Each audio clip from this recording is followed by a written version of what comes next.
Hi friends, welcome to trendy Raga collections. இப்போ நம்ம என்ன பார்க்க போகிறோம்னா மஷ்ரூம் கிரேவி தான் பார்க்க போகிறோம். அதுக்கு தேவையானது ஒரு ஆனியன் கட் பண்ணி வச்சுக்கோங்க, மல்லி இலை, புதினா, இஞ்சி, ஒரு பச்சை மிளகாய், கொஞ்சமாக புதினா, அப்புறம் ஒரு தக்காளி, ஒரு பெரிய வெங்காயம் இதெல்லாம் எடுத்து வச்சுக்கோங்க. மஷ்ரூம் நல்லா க்ளீன் பண்ணிவிட்டு கட் பண்ணி வச்சுக்கோங்க. இப்போது பேஸ்ட் பண்ணுறதுக்கு ஒரு மிக்ஸி ஜாரில் கொஞ்சமாக கேஷ்யூஸ் எடுத்துக்கோங்க. இதில் கட் பண்ண ஆனியன் எடுத்துக்கோங்க. ஆனியன் ஆட் பண்ணிவிட்டு அப்புறம் தக்காளி ஆட் பண்ணிக்கலாம். ஒரு தக்காளி ஆட் பண்ணிக்கோங்க. அந்த தக்காளி ஒரு மாதிரி இருக்குது, அதனால் நான் அதை ரிமூவ் பண்ணிக்கிறேன். ஸோ தக்காளி ஆட் பண்ணிவிட்டு அதில் இஞ்சி பூண்டு போட்டுக்கலாம். அப்புறம் புதினா ஆட் பண்ணிக்கலாம். சும்மா 2 இலை கருவேப்பிலை ஆட் பண்ணுறேன். அப்புறம் மல்லி இலை ஆட் பண்ணிக்கலாம். இப்போது இது எல்லாத்தையும் நல்லா பேஸ்ட் பண்ணிக்கலாம்.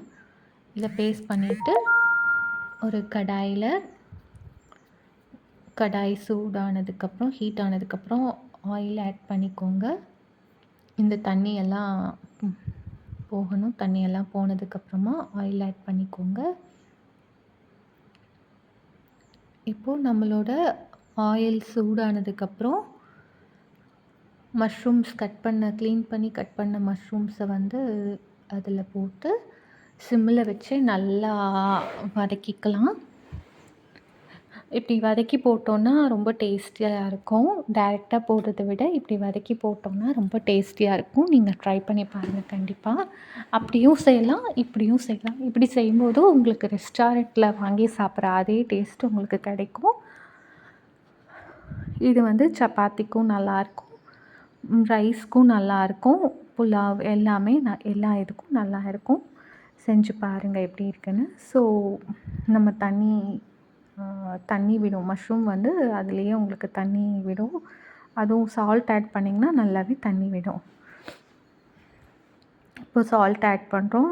அந்த மஷ்ரூம்க்கு தேவையான அளவு சால்ட் ஆட் பண்ணிங்கன்னா மஷ்ரூம்ஸ் ஏற்கனவே தண்ணி விடும். இப்போ மஞ்சள் தூள் சால்ட் ஆட் பண்ணிட்டு அதுலேயே ஒரு அரை ஸ்பூன் அளவுக்கு மிளகாய் தூள் அதுலேயே ஒரு 1/4 ஸ்பூன் மஞ்சள் தூள் ஆட் பண்ணிக்கலாம். நல்லா மிக்ஸ் பண்ணிக்கோங்க. மஷ்ரூமோடு சேர்த்து நல்லா மிக்ஸ் பண்ணிக்கோங்க. நல்லா மிக்ஸ் பண்ணிவிட்டு அப்படியே வேக வைங்க. மஷ்ரூம் இதுலேயே நல்லா வெந்துடும். இப்போது நம்மளோட மஷ்ரூம் நல்லாவே வதங்கி வந்துருச்சு பாருங்கள். இப்போது நல்லா வதங்கினதுக்கப்புறம் நீங்கள் ஒரு பேனில் எடுத்து வச்சுக்கோங்க. அந்த வதங்கின இதில் இப்போ அதே ஆயிலில் வந்து நம்ம சோம்பு, ஒரு கிராம்பு, பட்டை, கல்பாசி எல்லாம் போட்டுக்கலாம். இப்போ இதெல்லாம் ஆட் பண்ணிவிட்டு நம்ம அதிலே குட்டி குட்டியாக சாப் பண்ணி வச்சு ஆனியன் ஆட் பண்ணிக்கலாம். அது நல்லா பொரியிற வரைக்கும் வெயிட் பண்ணுங்கள். அதெல்லாம் நல்லா பொரிஞ்சதுக்கப்புறம் ஆனியன் ஆட் பண்ணிக்கலாம். ஆனியன் ஆட் பண்ணிட்டு கொஞ்சம் கருவேப்பிலை அவ்வளோ டேஸ்ட் கருவேப்பிலை மெயின் கருவேப்பிலை போட்டதுக்கப்புறம் திரும்பியும் கொஞ்சம் மஞ்சள் ஆட் பண்ணிக்கலாம். அப்போ கொஞ்சம் தான் மஞ்சள் ஆட் பண்ணோம். ஸோ இப்போ கொஞ்சம் மஞ்சள் ஆட் பண்ணிக்கலாம். இப்போது மிளகாய் தூள் ஆட் பண்ணிக்கலாம். மிளகாய் தூளும் ஆட் பண்ணிவிட்டு இப்போ நல்லா மிக்ஸ் பண்ணிக்கோங்க. இப்போது தனியாத்தூள், கரம் மசாலா தூள் 2ம் ஆட் பண்ணிக்கலாம். கரம் மசாலா தூள் வந்து ஒரு பிஞ்ச் அளவு தான் ஆட் பண்ணியிருக்கேன். நான் அரைச்ச பவுடர் தான் போடுவேன். இப்போ அது தீந்துருச்சு, இனி தான் அரைக்கணும். அதனால் நான் readymade garam masala powder add பண்ணுறேன். நான் இன்னொரு நாள் எப்படி செய்வேங்கிறத அப்டேட் பண்ணுறேன். இப்போது ஒரு அரை ஸ்பூன் அளவுக்கு தனியாத்தூள் ஆட் பண்ணிக்கலாம். இப்போது இது எல்லாத்தையும் நல்லா மிக்ஸ் பண்ணிக்கோங்க. நல்லா மிக்ஸ் பண்ணிவிட்டு நம்ம அரைச்சி வச்ச பேஸ்ட் இருக்குது இல்லைங்களா, அதை ஆட் பண்ணிக்கலாம். ஆனியன், தக்காளி அதெல்லாம் அரைச்சி வச்சுருந்தோம்ல, அந்த பேஸ்ட் ஆட் பண்ணிக்கோங்க. ஆட் பண்ணிவிட்டு நல்லா மிக்ஸ் பண்ணிக்கோங்க. சிம்லேயே வச்சு நல்லா மிக்ஸ் பண்ணிக்கோங்க.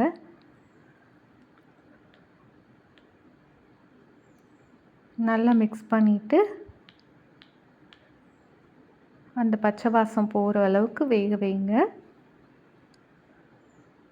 இப்போது அந்த மிக்ஸி ஜார்லேயே கொஞ்சமாக தண்ணி ஊற்றி கூட இதில் ஆட் பண்ணிக்கோங்க. அப்போ கிரேவி திக்காகிடும். நம்ம கேஷ்யூஸ் போட்டிருக்கோம் இல்லைங்களா, அதனால் உங்களுக்கு கிரேவி வந்து திக்காகும். அதனால் நீங்கள் தண்ணி ஆட் பண்ணிக்கலாம். நான் மிக்ஸியில் கொஞ்சமாக தண்ணி ஊற்றி அந்த தண்ணியை ஆட் பண்ணிக்கிறேன். கேஷ்யூ போட்டனால கிரேவி உங்களுக்கு திக்காக கிடைக்கும். ஸோ இப்போ தண்ணி ஆட் பண்ணிவிட்டு நல்லா மிக்ஸ் பண்ணிவிட்டு நான் ஒரு மூடி போட்டு மூடி வைக்க போகிறேன். இப்போது நல்லா வெந்துருச்சு. இந்த பச்சை வாசம்லாம் போயிடுச்சு.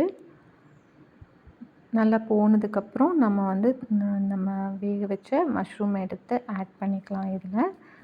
நல்லா வேகணும். ஸோ இப்போ நம்ம மஷ்ரூமை இதோட ஆட் பண்ணிக்கலாம். மஷ்ரூம் இந்த கிரேவியோடு சேர்ந்து நல்லா வேகட்டும்.